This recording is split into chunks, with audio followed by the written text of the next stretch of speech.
Morning. I'm Sandra Mowry. Today I'm going to be talking about Rome.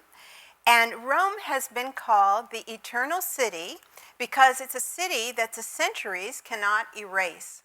To visit Rome is to go back in time and visit the glory and the gory that was Rome. The museum, it's like a natural museum. As you're walking around and you see all of the ruins, it becomes a museum to man's endeavors. Rome's own chroniclers give the date 753 BC as the founding date for Rome. But as we all know, the legendary founders of Rome were Romulus and Remus. These twins, Romulus and Remus, were the grandsons of King Numitor. And at the time, Numitor's brother was deposing him, and he ordered Numitor's daughter to be imprisoned so that she couldn't conceive any heirs that would challenge him or try to take back the throne. But the daughter claimed that while she was imprisoned, she was visited by Mars, the god of war, and impregnated and had the twins Romulus and Remus. So when the deposer found out about the twins, he had them thrown into the Tiber River and drowned. But miraculously, the twins survived, and the place on the shore of the Tiber where they were saved and rescued became the site of Rome. Now, if you remember the legend, the she-wolf nursed the twins and tended to the twins along with a woodpecker. Both of those animals were sacred to the war god Mars. But eventually, the twins were rescued by a herdsman and his wife and reared by them. And finally, in time, they were recognized as the rightful heirs. And so they battled to take back the crown from the king that had deposed their grandfather. And during that time, a kind of competition aroused between the twins, and Romulus slayed Remus. And so what happened then was Romulus became the sole king. Now, this is the temple to Romulus, who became the first of the 7 ancient kings of Rome. So if Remus had slew Romulus, I guess we would have had to call it Rema instead of Roma. In 509 BC, Rome became a republic. And when it became a republic, the patricians vowed they never wanted to have another king of Rome, never a sole ruler. So they elected an emperor, and they had a senate that could keep a kind of check and balance on the emperor. Now, Imperial Rome set the standards. The cost of living was high, the taxes were high, the crime rate was high, and yet everyone in the empire dreamed of someday living in Rome. When a typical day in Rome for the well-to-do was they would get up and in the cool of the morning they would receive their clients, or sometimes they would choose to go to the theater. The Romans were absolutely enthralled with the latest theatrical productions, and they demanded a great deal from their actors. They wanted to be genuinely moved to the point of, if it called for the death in the script, they wanted the physical death of the actor. Now, at midday, everyone took a siesta. And then after that, they would often get up and go to exercise at one of the many gymnasia in the city. And once that was finished, young and old made their way to the public baths. The public baths were magnificent architectural marvels, like this bath, the baths of Caracalla, which you can tour. And it had brightly colored reception rooms, steam rooms, a variety of plunges from icy cold to scalding hot. And the dressing rooms were 80 feet high, and they had a 120-foot pool. They had 1,600 polished marble seats for the bathers. They could handle about 2,000 bathers at a time, and those who weren't bathing could relax in the gardens, they could go to the libraries, they could go to other exercise rooms, and just socialize. So just imagine a Roman citizen, how luxurious they must have felt to be in these baths that were so grand in scale and so lavishly decorated with polished marble and mosaic tiles and beautiful sculpture and gems and all kinds of magnificent paintings and frescoes. So this was a place where they would come and spend 2 to 3 hours. There were vendors there to offer food and drink to the bathers while they were there. And then once they were bathed and oiled and massaged and dressed, they were ready for their main meal of the day. Kind of like life on the ship. You can sit in the hot tub, go have a massage, get dressed, go to dinner. And this was made possible only by hordes of toiling slaves. Owning a slave in Rome was requisite, if only to affirm one's social status. And during those early hellish years of Rome, slaves were terribly mistreated. And in fact, they were considered things that could be disposed of at will, could be beaten, could be even killed. And the children of slaves always grew up to be slaves. And if someone tried to escape, they would be crucified or they would be fed to the wild beasts of the arena. But later, in Imperial Rome, the Senate recognized that slaves had the same human needs and human emotions and allowed them to marry. The children of slaves were allowed to play with the children of the master, and slaves could even buy their freedom eventually.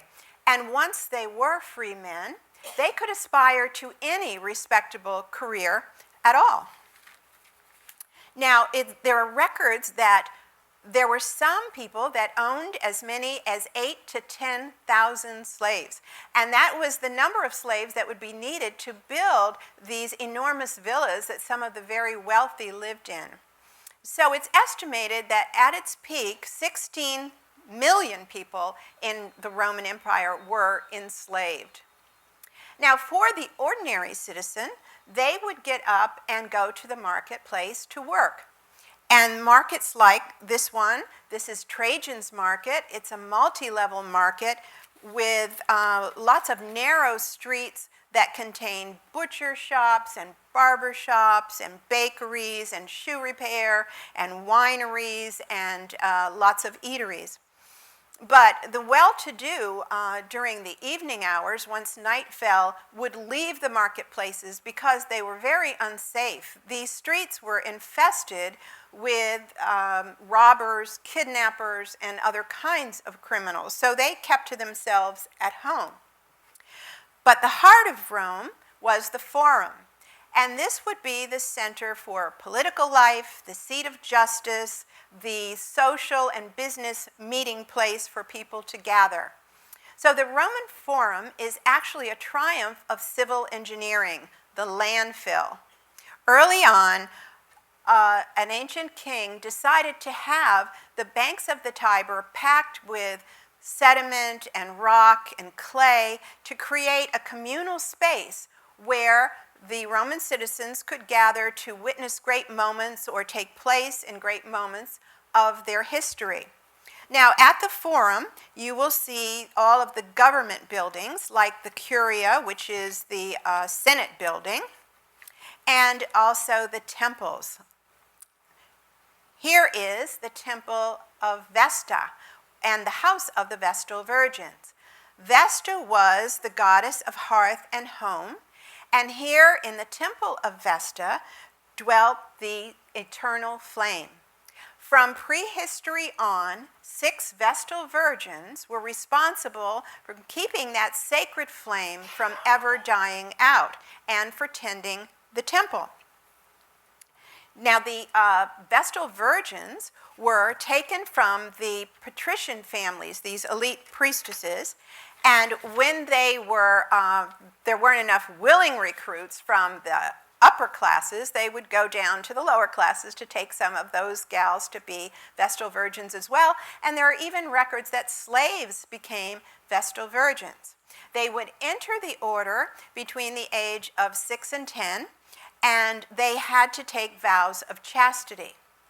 Now, if they broke those vows of chastity, they would be strapped to a funeral cart, paraded through the streets to the forum, and then put inside a crypt, given a loaf of bread and an oil lamp, and then they would be buried alive. Women would serve as Vestal virgins for 3 decades. At the end of that 30 years, they were free to leave and to marry, but many of them chose to stay on because being a Vestal virgin was a pretty cushy life. So these are statues of some of the Vestal virgins from the past. They were really the elite of society. They would be given the best seats at the games.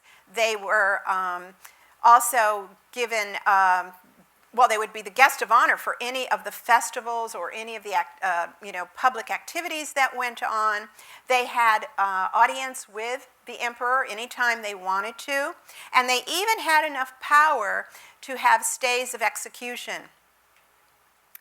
During its height, the Roman Empire stretched from Syria to Scotland, and it ruled 50 million people, and it covered an area that's on today's map represented by 40 different countries.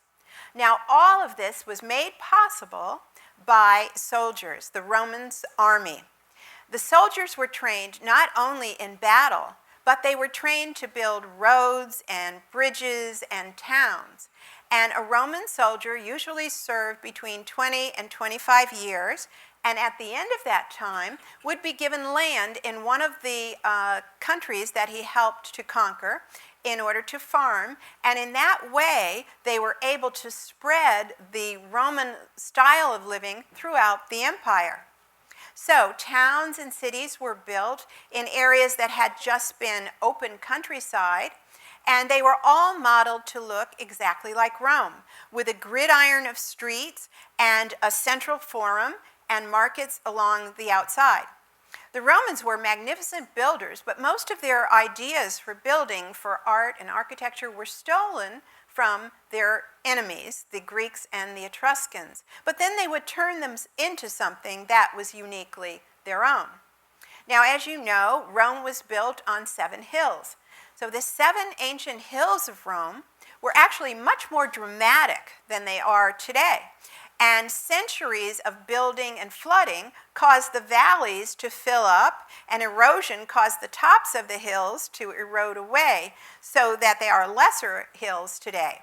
But Palatine Hill was the hill, the home for the royal residences, and the cool breezes there kept everyone comfortable, from Julius Caesar to Tiberius to crazy Caligula. Caligula even had a catwalk built out from Palatine Hill out over the forum so he wouldn't have to rub elbows with the public. Here is a bust of crazy Caligula. But he's probably best known for his very bizarre relationship with his horse. He had a marble house built for the horse with an ivory bed, and he would invite this horse to all of the state dinners to come right into the dining room with the guests. And he went a little bit too far one time when he decided to name the horse a consul. And that would be one of the highest magistrates in Rome. So the patricians and the Senate had it up to here with crazy Caligula and his horse, so they bribed the Praetorian Guard to murder Caligula.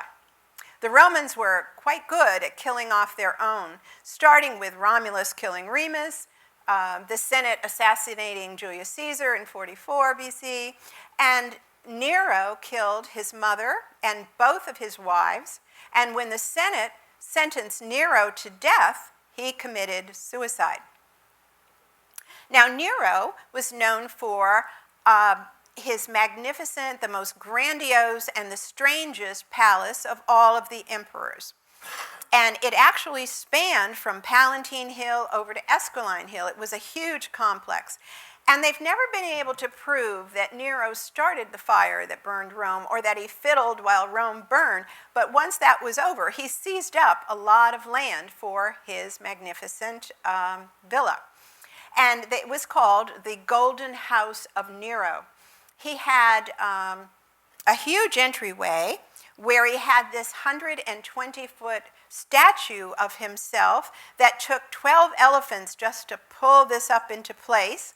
He had an indoor swimming pool with a waterfall, and outside he had a kind of mini game park where animals roamed freely.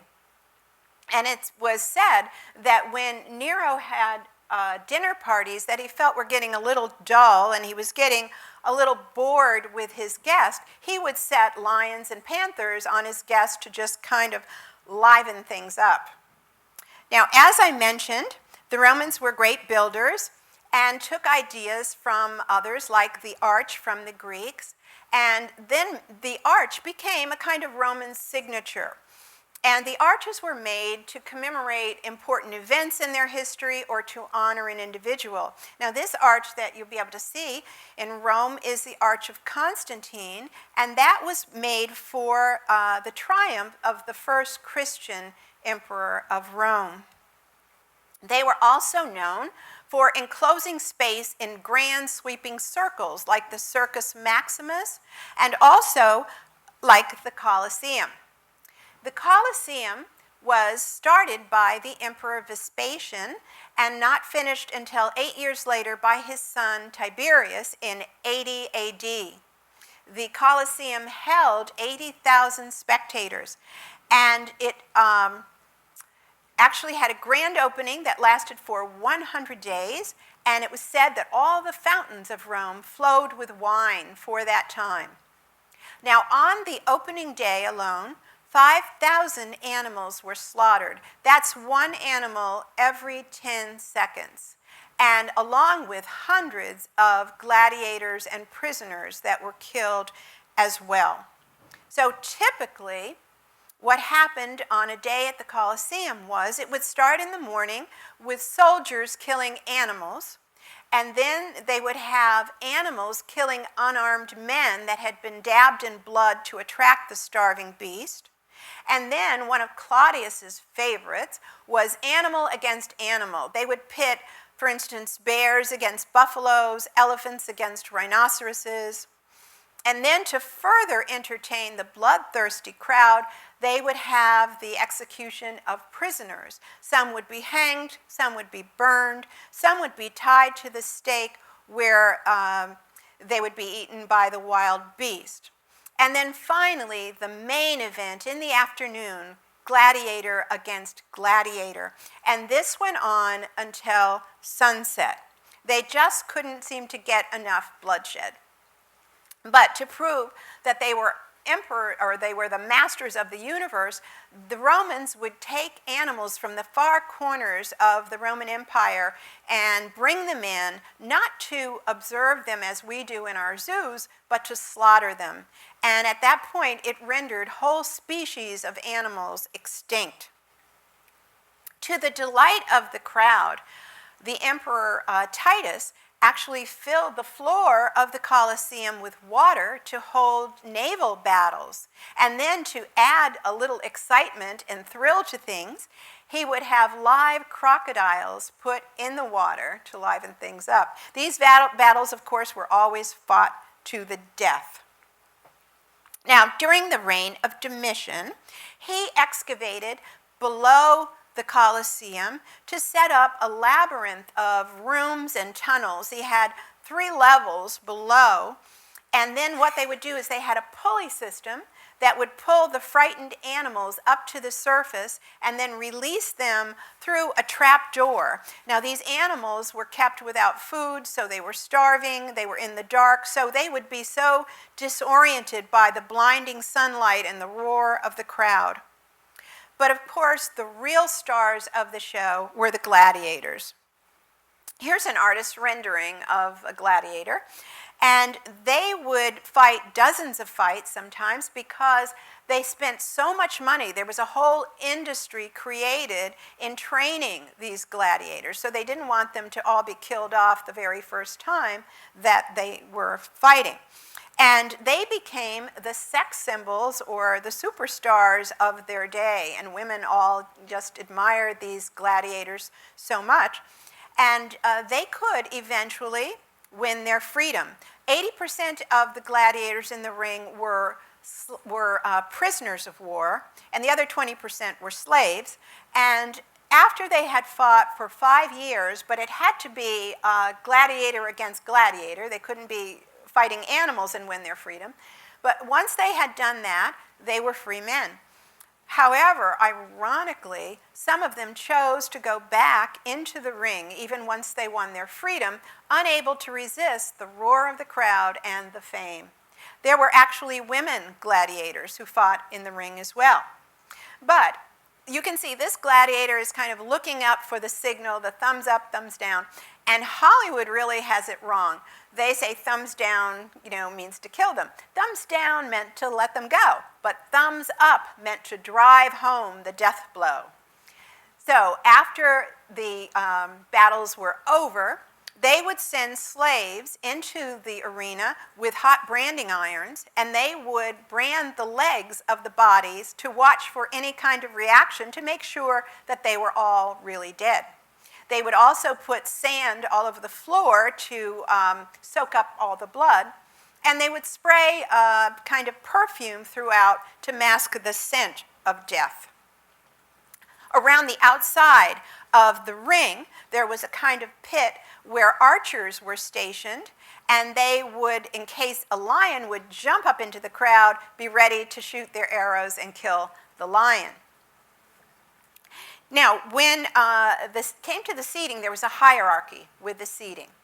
And the closer you were down, the higher your social status. So in other words, the higher your status, the lower your seat. So the emperors had the front row because it was more desirable to be closer to the killing. The worst seats were for women, and then the next worst seats were for the slaves. So you couldn't buy a better seat. You couldn't bribe someone to move further down. Domitian even had a giant awning installed over the Coliseum to shade the spectators, and it took 1,000 men to crank this awning out. And even during the times when, during the siege of Rome by the Visigoths, by the barbarians, they surrounded Rome in kind of a stranglehold, and they kept supplies from coming in. Even while the people were starving to death, the games continued.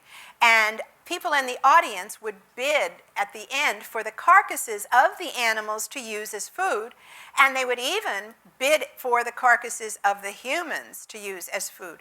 So Rome had reverted to cannibalism. So Roman Empire was 1,000 years, 500 years building up, 200 years at its peak, and about 300 years of gradual decline. So with the pecking away at Rome by the barbarians, Rome falling on financial hard times, the rise of Christianity, the plague, the empire finally fell. And when the empire fell, so did the Coliseum. And it was plundered for its vast wealth of dressed stone, its iron, its bronze, and so on. And the building materials from the Colosseum went into building St. Peter's Basilica.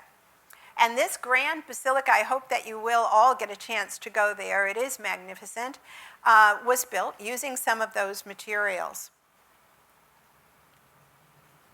Now, the Colosseum, as you see it today, is only about 2/3 of what it had been. So it was really much larger than it looks today.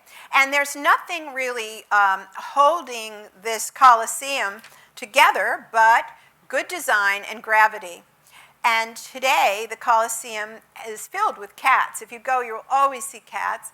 And there's a society from Britain, an animal humane society, that has taken over the care and the feeding of these cats. Cats have been there since prehistoric time to keep the rats and things out of there and keep it cleaned out.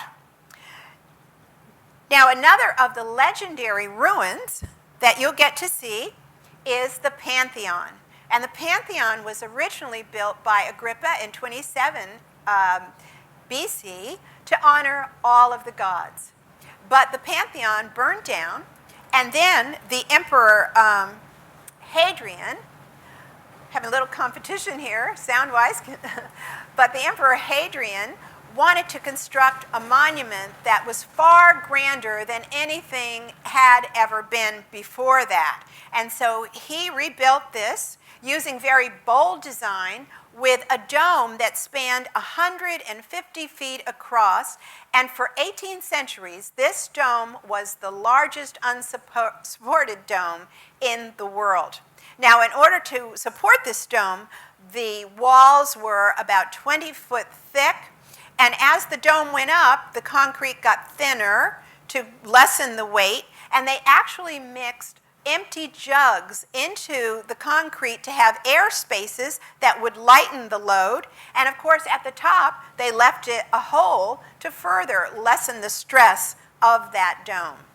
Now, there are 16 enormous columns. If you're there and you stand next to one of these columns, just remember that they were all brought from Egypt via boat, each one of these enormous columns. And of course, they didn't have cargo ships back then. So it boggles the mind how this could have happened. But with the population boom in the 1970s and Rome's thunderous traffic, vibrations, and pollution have really eroded many of these monuments, but for now, they are ours to enjoy. And I want to leave you with just a little bit of trivia today. The Romans were great builders of roads, and roads like I'm sure you've heard of the Via Appia, a very wide, long road. They built thousands of miles. Supposedly at their peak, these roads would go twice around the world, the circumference around the world. So imagine, if you will, a via, which is road, and then another via crossing that road. And sometimes they would even add a third via crossing. And that point where the roads intersected was called the tri-via, 3 roads. And people would gather there to exchange gossip and the latest news, and they would even post the news on a sign, the news of the day. So this is where you got your information. And so this is just spelled exactly the same way, where we get our word trivia from tri-via. So I hope that you will all enjoy your time in Rome. And my next lecture is going to be on Pompeii and Herculaneum, but I'm not sure just when that will be, so please consult your currents, and thank you so much for joining me today. Thank you.